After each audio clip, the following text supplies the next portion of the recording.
Okay अर्को example हेरौँ example 4 find the value of n first question n को value निकाल्ने कसरी भ्यालु निकाल्ने त यसलाई सल्भ गर्नु छ सल्भ गरेर n को भ्यालु निकाल्नु छ त पहिला के गर्ने सोलुसन यो फ्याक्टोरियल n र यो फ्याक्टोरियल n - 2 हेर त यो फ्याक्टोरियल n लाई यसरी लेख n इन्टु के लेख्न सक्छौं n - 1 factorial 90 into n minus 2 factorial n अनि फेरि n minus 1 factorial के लेख्न सक्छौं n minus 1 into n minus 2 factorial यो n लाई बाहिर झिक्दाखेरि फ्याक्टोरियल भित्र कम भयो n minus 1 अनि फेरि n minus 1 लाई बाहिर झिक्दाखेरि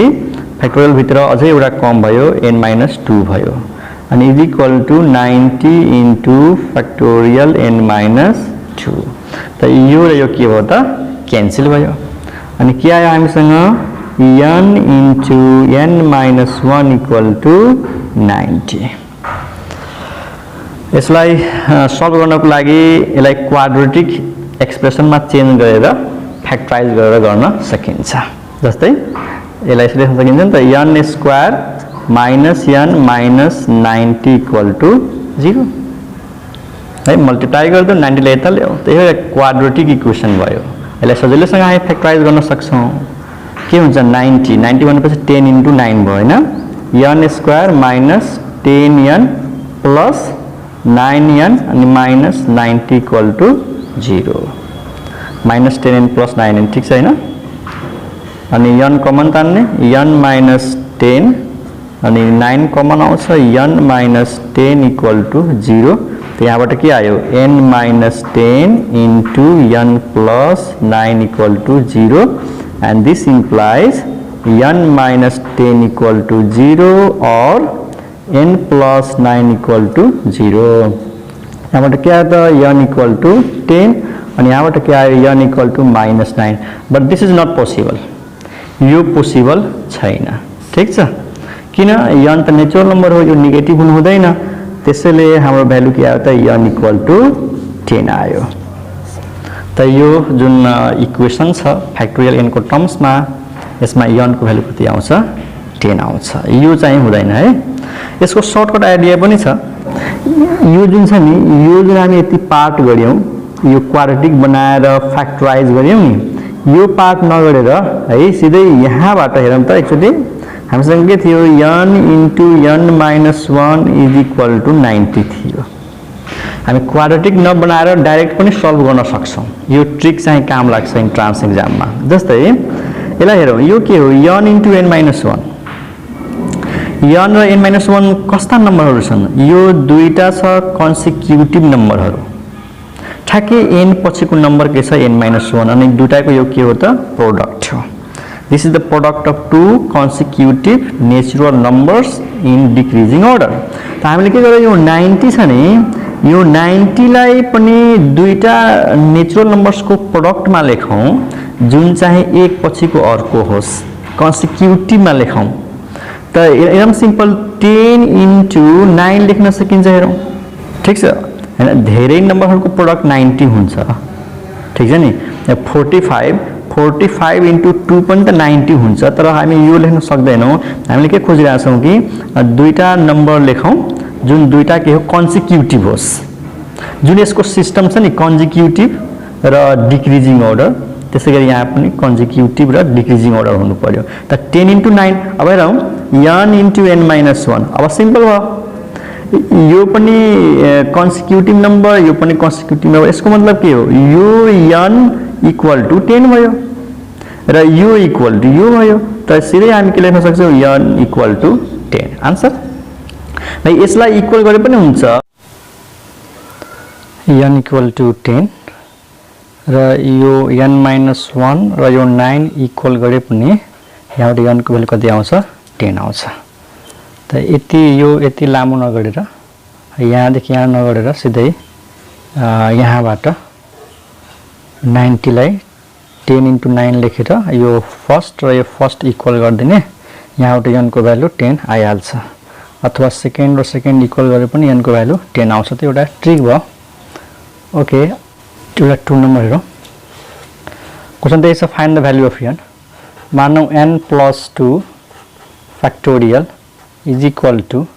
110 अनि यहाँ छ इन्टु n फ्याक्टोरियल। के गर्ने त, अब यहाँ फ्याक्टोरियल n छ, यहाँ n+2 फ्याक्टोरियल छ, यो ठुलो छ, त यो फ्याक्टोरियलबाट n+2 लाई बाहिर झिकौँ है। है सिम्बल कहिले यस्तो लेख्छु कहिले यस्तो लेख्छु, एउटै कुरा हो। ओके, अनि यो n+2 लाई बाहिर निकालौँ, n+2 बाहिर आयो भने फ्याक्टोरियल भित्र के भइहाल्छ, n+1 हुन्छ, किनकि n+2 लाई बाहिर निकालेपछि भित्र 1 कम भयो, त n+2 बाट 1 माइनस गर्दियौँ त n+1 भयो 110। अनि यसलाई यतिकै लेखौँ फ्याक्टोरियल n। फेरि n+1 लाई पनि बाहिर निकालौँ, n+1 लाई बाहिर निकाल्यो भने फ्याक्टोरियल भित्र के हुन्छ, n हुन्छ। फेरि कम भयो नि त, n+1 बाहिर आयो अनि यहाँबाट -1 हुँदाखेरि फ्याक्टोरियल n आयो, 110 इन्टु फ्याक्टोरियल n। अब यो फ्याक्टोरियल n र फ्याक्टोरियल n क्यान्सल भयो। अब के आयो त हामीसँग, n+2 into n+1 is equal to 110। अब अघि जस्तै यसलाई जसरी हामी यो क्वेसनमा गर्यौँ नि, यसलाई क्वाड्रेटिक बनाएर सल्भ गरे पनि हुन्छ, तर ट्रिकमा जाउँ। आखिर n+2 पछिको नम्बर त हो नि n+1, यो भन्दा जस्ट 1 कम छ, यो यहाँ 2 छ त्यहाँ 1 छ, त यो के हो, कन्जिक्युटिभ नम्बर्स हो। त 110 लाई पनि दुईटा कन्जिक्युटिभ नम्बरमा लेख्न सक्छौँ त, n+2 n+1 is equal to के लेख्न सक्छौँ, 11 इन्टु 10। यो दुईटा कन्जिक्युटिभ नम्बर छ, त्यसको मतलब के हो कि n+2 इज इक्वल टु 11 और n+1 इक्वल टु 10 है। यो फर्स्ट र यो फर्स्ट इक्वल हुन्छ, यो सेकेन्ड र यो सेकेन्ड इक्वल हुन्छ। त यहाँबाट पनि n को भ्यालु कति आउँछ, 9, र यहाँबाट पनि कति आउँछ त, n को भ्यालु 9 आउँछ। त यो हाम्रो आन्सर भयो। त यो जुन ट्रिक छ नि, यो कन्जिक्युटिभ नम्बरमा लेखेर यो पनि सजिलैसँग आन्सर दिन्छ, n इक्वल टु 9 भयो। अरू पनि गर्न सक्छौँ, यस्तो क्वेसनहरू धेरै छ है। n+1 फ्याक्टोरियल छ अनि equal to 12 into n-1 factorial. त यो n+1 फ्याक्टोरियललाई खोलौँ, त n+1 लाई बाहिर निकाल्यौँ, n+1 बाहिर निकाल्यो भने के आयो, यहाँबाट 1 कम हुन्छ हैन, त n+1 बाट 1 कम भएपछि कति भयो, फ्याक्टोरियल n भयो। यसलाई केही नगरौँ किन यसले क्यान्सल भइहाल्छ, पछि हेर्दै जाउँ। n-1 फ्याक्टोरियल n+1 अनि n फ्याक्टोरियल भन्नु के हो, फेरि n बाहिर निकालौँ, त यो फ्याक्टोरियल भित्र के हुन्छ, n-1 हुन्छ, into equal to 12 into n-1 factorial. त यो के भयो, यो फ्याक्टोरियल n-1 र फ्याक्टोरियल -1 क्यान्सल भयो। त्यहाँबाट के आयो, n+1 इन्टु n, अनि यो 12 लाई के गरौँ, 4 इन्टु 3 लेखौँ, किन कन्जिक्युटिभ हुनु पर्यो, ठ्याक्कै एक पछिको अर्को हुनु पर्यो र डिक्रिजिङमा हुनु पर्यो, किनकि ठुलो नम्बर लेफ्टमा छ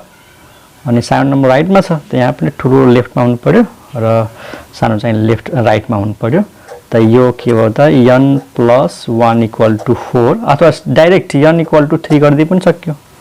हैन, एउटै कुरा हो। n इक्वल टु 3 गरिदिएपछि आन्सर भयो। अनि यसलाई सल्भ गरे पनि कति आउँछ, n इक्वल टु 3 आउँछ आन्सर। ठीक छ, त मलाई लाग्छ यो बुझेको होला। यस्तो क्वेसन गर्न केही पनि गाह्रो छैन है, यसलाई क्वाड्रेटिक बनाएर पनि सल्भ गर्न सकिन्छ। ओके, अर्को एउटा इम्पोर्टेन्ट इक्जाम्पल हेरौँ। Example 5, prove that. के प्रुभ गर्नु छ त, यसको भ्यालु यो कसरी हुन्छ, यसलाई प्रुभ गरौँ। सजिलो छ, फ्याक्टोरियलको डेफिनेसन युज गर्यो भने आइहाल्छ है। ल left hand side 2 into n factorial divide by n factorial. के गरौँ, यो जुन फ्याक्टोरियल 2n छ नि, यो फ्याक्टोरियललाई एक्सपान्सन गरौँ। त फ्याक्टोरियलको नियमले के भन्छ, 2n सुरुमा आयो अनि 2n minus 1, 2n minus 2, 2n minus 3, 2n minus 4 dot dot dot, अनि लास्टमा के हुन्छ, 5 4 3 2 1। अब केही गरेको छैन, यो फ्याक्टोरियललाई खोलेको हो है। 2n देखि सुरु गर्यौं अनि फेरि a घटायौं, यसबाट फेरि a घटायौं, यसले घटायौं, यसरी गर्दै जान्छ अनि लास्टमा कहाँसम्म लेख्ने त 1 सम्म लेख्ने। ठीक छ, फ्याक्टोरियल 2n भन्नुको यो। ठीक छ नि, 2n त 2n minus 1, 2n minus 2, 2n minus 3, 2n minus 4 dot dot dot कहाँसम्म 1 सम्म। अनि तल के हुन्छ फ्याक्टोरियल n, यसलाई केही नगरौँ, यसलाई यतिकै सारौँ, इज इक्वल टु। अब यो फ्याक्टोरियलमा हेरौँ त, यसमा यो 2n छ नि, यो इभन नम्बर हो, यो पनि इभन हो, यो पनि इभन हो। त यहाँबाट के गरौँ, इभन नम्बरलाई सेपरेट गर्दौँ, 2n अनि 2n minus 2, 2n minus 4, अरू पनि होला है, बिचमा धेरै छन्, लास्टबाट लियौँ 4 र 2। त हामीले के गर्यौँ, इभन नेचुरल नम्बरलाई सेपरेट गरिदियौँ र बाँकी odd natural number. Odd natural number के भयो त 2n minus 1 है, 2n minus 1, 2n minus 3 dot dot dot अनि लास्टमा के छ 5 3 1। हामीले के गरेका छौँ, यो इभन हो है, 2 into n इभन हो, 2 ले मल्टिप्लाई गरेपछि इभन अनि यो अड भइहाल्छ, यो इभन माइनस अड भनेको अड हो। त यो इभन हो, यो इभन हो, यो इभन हो, अल्टरनेट हो के। अनि त्यसै गरी यो 4 र यो 2, त इभन नम्बरलाई सेपरेट गरिदियौँ र अड नम्बरलाई सेपरेट गरिदियौँ अनि डिभाइड बाई के छ त फ्याक्टोरियल n। यसलाई यसरी बुझौँ न, म यहाँ एउटा सानो इक्जाम्पल पनि गर्दै जान्छु, क्लियर हुन्छ। जस्तै मानौँ यो n, मैले यदि n को भ्यालु हैन, यदि n को भ्यालु 4 भयो भने 2 into n कति हुन्छ 8 हुन्छ। अनि यो 8 फ्याक्टोरियल कति हो, 8 फ्याक्टोरियल भनेको यो 8 7 6 5 4 3 2 1। जस्तै यसमा यो 8 के हो त इभन नम्बर हो, 8 अनि यो 6 अनि यो 4 अनि 2 अल्टरनेट हुन्छ, यो 8 त्यसपछि इभन त्यसपछि अड अनि फेरि इभन अड यसरी। त हामीले यसलाई छुट्याउन सक्छौँ नि, 8 अनि 6 अनि 4 अनि 2। त्यसै गरी यहाँनिर यो इभन, यो पनि इभन, यो पनि इभन, लास्टबाट 4 र 2। त यो इभन नम्बर सेपरेट गरिदिउँ र बाँकी चाहिँ के हो, यो अड, यो पनि अड र लास्टबाट 5 र 3। अब यो इभन नम्बर छ, त इभन नम्बरमा के हुन्छ 2 त कमन आउँछ, इभन नम्बर त 2 को मल्टिपल हो। त जस्तै यहाँनिर एउटा 2 छ हैन, एउटा 2 यहाँनिर छ अनि एउटा 2 यहाँ पनि त छ, यो 2 लाई कमन तान्दिने। ठीक छ, एउटा 2 यहाँ छ, एउटा 2 यसले दिन्छ कमन, एउटा 2 यहाँबाट आउँछ र एउटा 2 चाहिँ यो 4 बाट लिन सकिन्छ अनि एउटा 2 चाहिँ यो भयो। यानी यो जति पनि इभन नम्बर छन् सबैमा एउटा एउटा 2 के छ त कमन छ। हेरौँ न, जस्तै यहाँ एउटा 2 छ, यहाँ एउटा 2 कमन आउँछ अनि यहाँ एउटा 2 कमन आउँछ। त 2 कमन लिएपछि के हुन्छ n - 2 र बिचमा जति पनि इभन नम्बरहरू छन् सबैमा एउटा 2 कमन आउँछ। अनि यो जुन 4 छ यहाँबाट पनि एउटा 2 कमन आउँछ अनि यहाँबाट 2 कमन गएपछि यहाँ 1 बच्छ। जस्तै यहाँ हेरौँ, जस्तै यो 8 ले एउटा 2 दिन्छ हैन, एउटा 6 ले एउटा 2 दिन्छ, एउटा यो 4 ले 2 दिन्छ र एउटा यो 2 भयो। कतिवटा 2 हो छ यहाँ 1 2 3 4, यो 4वटा 2 छ। यदि यहाँ 4वटा 2 छ भने यहाँनिर कतिवटा 2 होला, यो 4वटा ठ्याक्कै हाफ। यहाँ कति थियो 8 को हाफ कति भयो 4, त यहाँ 4वटा 2हरू छ, ठ्याक्कै हाफ हुन्छ। हेर न, यसमा 4वटा इभन नम्बर छ र 4वटा अड नम्बर छ, टोटल 8। त यहाँ 2n छ, त यो 2n त टोटल भयो अनि यसलाई हाफ गरिदियो भने कति आउँछ n, यानी n वटा 2हरू छ। यहाँनिर एउटा 2 यो छ, एउटा 2 यो छ, यसरी कतिवटा 2 छ त n वटा। यानी यो सबै 2 लाई मल्टिप्लाई गर्यो भने के लेख्ने 2 पावर n। बुझ्यौ राम्रोसँग, एउटा 2 यसले दियो, एउटा 2 यहाँबाट आउँछ, एउटा 2 यहाँबाट आउँछ अनि बिचमा जति पनि इभन नम्बरहरू छ सबैबाट एउटा 2 आउँछ र एउटा 2 यसले दिन्छ, एउटा 2 यसले दिन्छ अनि त्यो सबै 2हरूलाई मल्टिप्लाई गर्यो भने कति हुन्छ 2 पावर n हैन। यस्तो आउँछ नि 2 into 2 into 2 into 2 dot dot dot अनि 2। त यो 2 लाई मल्टिप्लाई गर्यो भने यो सबै 2हरूलाई मल्टिप्लाई गर्यो भने कति हुन्छ 2 पावर n आउँछ। जस्तै 4वटा 2 लाई मल्टिप्लाई गर्यो भने कति हुन्छ 2 पावर 4 हुन्छ नि। 4वटा 2 लाई मल्टिप्लाई गर्यो भने 2 पावर 4, 10वटा 2 लाई मल्टिप्लाई गर्यो भने 2 पावर 10। अब यहाँ n वटा 2 लाई मल्टिप्लाई गर्यो भने 2 पावर n, n वटा 2 छ है कतिवटा छ n वटा किनकि यिनीहरू n वटा छन् n वटा इभन नम्बर भयो n वटा अड नम्बर भयो अनि हरेक इभनबाट एउटा 2 कमन आएको छ र ती सबै 2 लाई मल्टिप्लाई गर्दाखेरि के लेखेको 2 पावर n अब के बाँकी रह्यो त यो n बाँकी रह्यो यो n अनि 2 त गइसकेको छ त n माइनस 1 अनि यहाँबाट 2 एउटा गइसकेको छ त यो के भयो n minus 2 dot dot dot अनि 4 बाट एउटा 2 गइसकेको छ के बच्यो 2 अनि यो 2 बाट 2 गइसक्यो के बच्यो 1 त यो हो हाम्रो यसपछिको टर्म अनि अरुलाई त्यस्तै लेखौं 2n - 1 2n - 3 dot dot dot अनि 5 3 1 ठीक छ अनि डिवाइड मा हाम्रो के छ त फ्याक्टोरियल n छ त मेन स्टेप यही नै छ स्टुडेन्टलाई गाह्रो लाग्ने कि यो 2 पावर n कसरी आयो त्यसलाई बुझौं न एकचोटी जस्तै यो इभन इभन इभन इभन कतिवटा इभन छ 4 वटा त 4 वटा 2 आयो अनि 4 वटा 2 लाई मल्टिप्लाई गरेपछि कति हुन्छ 2 पावर 4 अनि यहाँनेर कतिवटा 2 हरु छन् त n वटा ठ्याक्कै जस्तै यो 8 थियो त 8 को आधा 4 8 को हाफ त 4 हो नि त 4 वटा 2 आयो यहाँ 2n छ 2n को हाफ कति हुन्छ n हुन्छ त यिनीहरु n वटा टर्महरु छन् अनि n वटा 2 लाई मल्टिप्लाई गरेपछि 2 पावर n भयो अनि यो 2 छोडेर कति बचेको छ यहाँनेर n यहाँबाट 2 गइसकेको छ n - 1 यहाँबाट 2 गइसक्यो n - 2 यहाँबाट 2 गइसक्यो 2 यहाँबाट 2 गइसक्यो 1 भयो अब 2 पावर n अब यो n देखि सुरु भएको छ कहाँसम्म गएको छ 1 सम्म n देखि सुरु भएको छ अनि डिक्रिजिङ हुँदैछ n त्यसपछि n - 1 n - 2 dot dot dot 1 भनेपछि यो के को भ्यालु हो यो अरु के हैन n फ्याक्टोरियल हो n फ्याक्टोरियल भनेको नै n देखि 1 सम्म हो अनि अरु ठीक छ यसले यतिकै सारौं 2n - 1 2n - 3 dot dot dot अनि 5 3 1 अपॉन फ्याक्टोरियल n अनि यो के भयो त क्यान्सल भयो अनि यो क्यान्सल गरेपछि बाँकी आन्सर भयो आन्सरमा के थियो 1 देखि 1 3 5 थियो हैन यहाँनेर के छ 2n - 1 केही छैन त हामीले यो 1 देखि लेख्न सक्छौं नि त यहाँबाट 1 लेख चाहिँ 1 देखि यहाँ लेखे एउटै कुरा हो त आन्सर हेरेर लेखिदिउँ यो भयो 1 अनि 3 अनि 5 डट डट डट यो नलेखे पनि हुन्छ आखिर यहाँ आन्सर हेरौँ न 2n - 1 छ यो भन्दा अगाडि त यो टर्म भइ नै हाल्छ नि 2n - 3 हैन यो ऑड नम्बर छ जस्तै 1 3 5 7 9 9 भन्दा अगाडि त 7 हुन्छ नै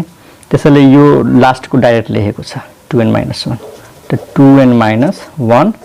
अनि प्रुभड त यो calculation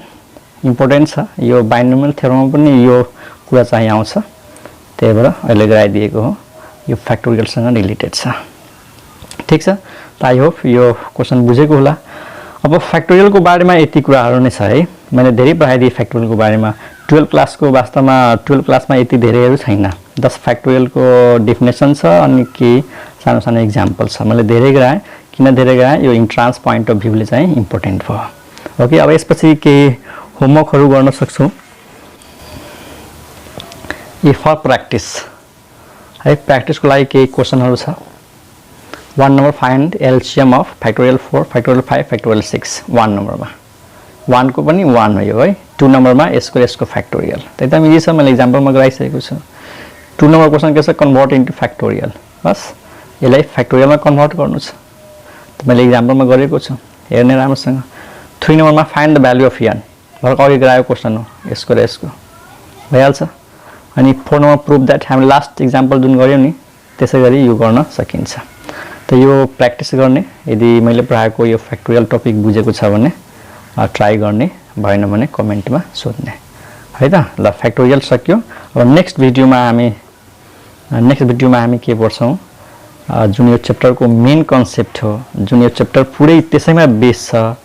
basic principle of counting है के हो त basic principle of counting okay यो नेक्स्ट क्लासमा